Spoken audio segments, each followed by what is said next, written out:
Hi there and welcome to another episode of Ballman Tech. So in today's video I just wanted to go quickly over this Manfrotto carbon fiber tripod that I picked up a little while ago, and I've had the chance now to use it for several months.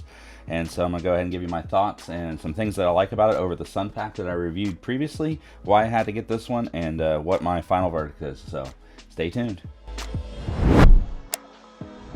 So in this here tripod video, I just wanted to kind of go over real quick. I don't really recommend this at its current price point. It's right around $230. I purchased this used on Amazon through their warehouse deals. I got it for $142, and it was actually $8 cheaper than $150 for the normal aluminum version. And as far as the weight savings goes, it's only about 100 grams. So if it's something you really like I personally am a huge fan of carbon fiber, so I got it for that reason. But I would probably just recommend getting the aluminum one if you are looking to buy it, purchase a new one.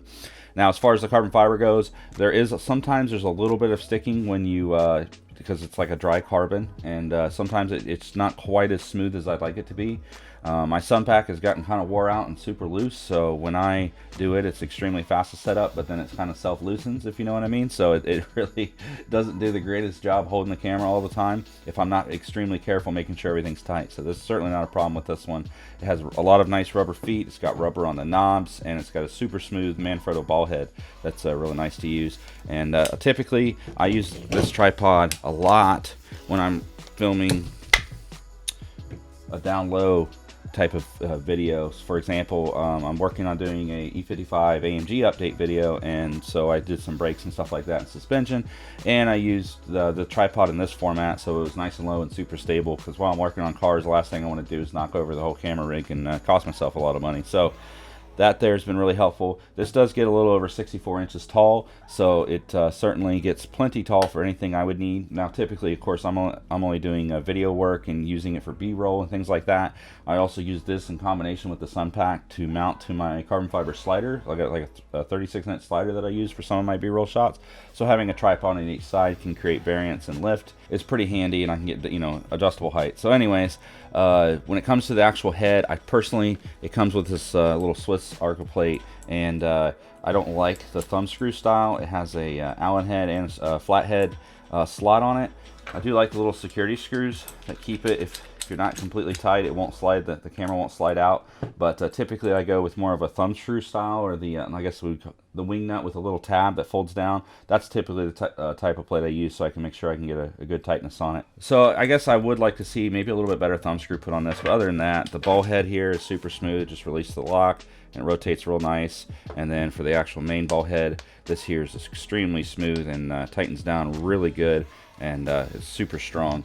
Now, the one on the Sun Pack that I've used now for a couple of years, that ball head has started to wear out, and it has a hard time holding the camera. So that was really important for me to get a tripod that could actually hold it, and not I had a couple times where I'd be filming and it would drop down while I was filming, and so I have to go and redo the shots. I'd say this has been a pretty decent bang for buck, really, for the quality of components you get. There's a lot of Manfrotto knockoffs, and the ball head has been replicated on so many different brands on eBay and Amazon.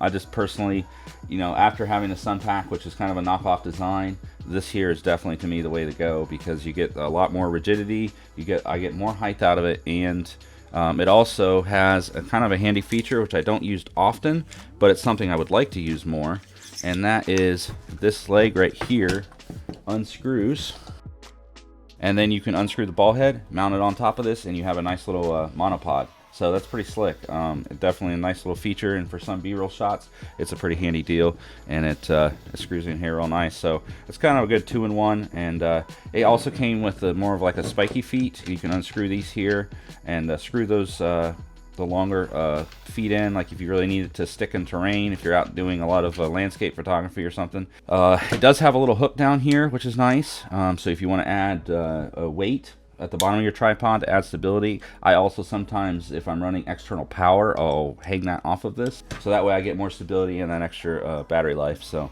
that pretty much wraps up my review. Try to keep it short and sweet, and I hope you all enjoyed it, and I'll see y'all in the next video. Bye for now.